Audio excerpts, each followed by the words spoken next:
ఈనాడు అవినాష్ రెడ్డిని మరోసారి టార్గెట్ చేసినట్టుగా కనిపిస్తుంది. ఇటు అవినాష్ రెడ్డిని, అటు పెద్దిరెడ్డి కుటుంబాన్ని ఈనాడు పత్రిక కొంతకాలంగా టార్గెట్ చేస్తోంది. ఎంతగా అంటే వైఎస్ఆర్సీపీ అధికారంలో ఉన్నప్పుడు షిరిడి సాయి ఎలక్ట్రికల్స్కి ఆ సంస్థకి అనేక చోట్ల కాంట్రాక్టులు దక్కుతుంటే ఆ షిరిడి సాయి ఎలక్ట్రికల్స్ కూడా వైఎస్ అవినాష్ రెడ్డి బినామీనే. వైఎస్ అవినాష్ రెడ్డి లాభాల కోసమే షిరిడి సాయి కాంట్రాక్టులు ఇస్తున్నారు అంటూ ఈనాడు ఒకటి కాదు పుంఖాను పుంఖానుగా కథనాలు రాసింది. షిరిడి సాయి ఎలక్ట్రికల్స్ అంటేనే అవినాష్ రెడ్డి, అవినాష్ రెడ్డి కోసం లబ్ధి చేకూర్చేందుకే షిరిడి సాయి ఎలక్ట్రికల్స్కి లబ్ధి చేకూరుస్తున్నారు అనేటువంటి రీతిలో ఈనాడు చిత్రీకరించే ప్రయత్నం చేసింది. కానీ ఇప్పుడు ప్రభుత్వం మారి చంద్రబాబు అధికారంలోకి వచ్చి ఏడాది గడిచిన తర్వాత కూడా ఇప్పటికీ అదే షిరిడి సాయి కంపెనీ హవా నడుస్తుంది. ఈ ప్రభుత్వంలో కూడా షిరిడి సాయి ఎలక్ట్రికల్స్కే అడ్డు లేదు.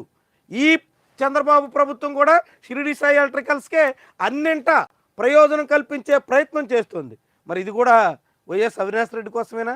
ఇప్పుడు కూడా వైఎస్ అవినాష్ రెడ్డి ప్రయోజనాల కోసమే చంద్రబాబు ప్రభుత్వం పనిచేస్తుందని ఈనాడు రాస్తుందా?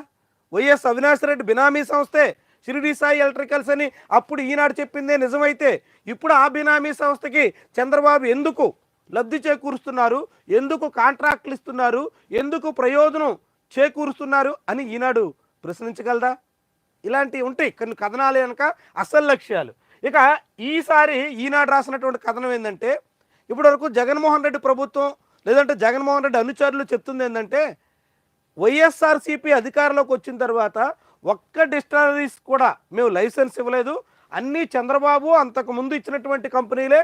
ఆ కంపెనీలు లిక్కర్ సరఫరా చేస్తే అందులో నాణ్యత లేకున్నా, అందులో తగినంత ప్రమాణాలు పాటించకపోయినా దానికి మేమెలా బాధ్యత అవుతాము అన్నది జగన్ అండ్ కో నుంచి వస్తున్నటువంటి ప్రశ్న.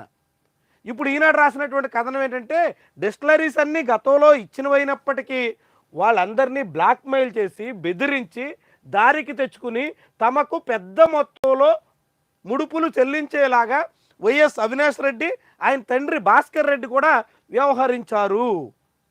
డిస్టిలరీ ప్రతినిధుల్ని తుపాకీతో బెదిరించిన భాస్కర్ రెడ్డి సన్నిహితుడు హనుమంతరెడ్డి. ఇది వ్యవహారం.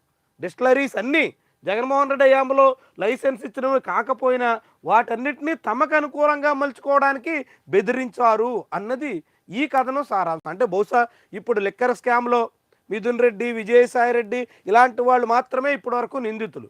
బహుశా అవినాష్ రెడ్డిని కూడా ఆ కేసులో ఇరికించబోతున్నారా? అవినాష్ రెడ్డిని కూడా నిందితుడిగా చేర్చబోతున్నారా? దానికి సంకేతంగా ఈనాడు ఇలాంటి కథనాన్ని ఇచ్చిందా? చూడాలి. ఏదో ఒక లక్ష్యం లేకుండా ఇలాంటి రాతలైతే రావు. ఈ బ్యానర్ ఐటమ్ వచ్చిందంటే దాని వెనక చాలా చాలా పెద్ద స్కెచ్ ఉంటుంది. చూద్దాం ఏం జరుగుతుందో ఈ కేసులో, ముందు ముందు ఏం జరగబోతుందో చూద్దాం. ఇక హైదరాబాద్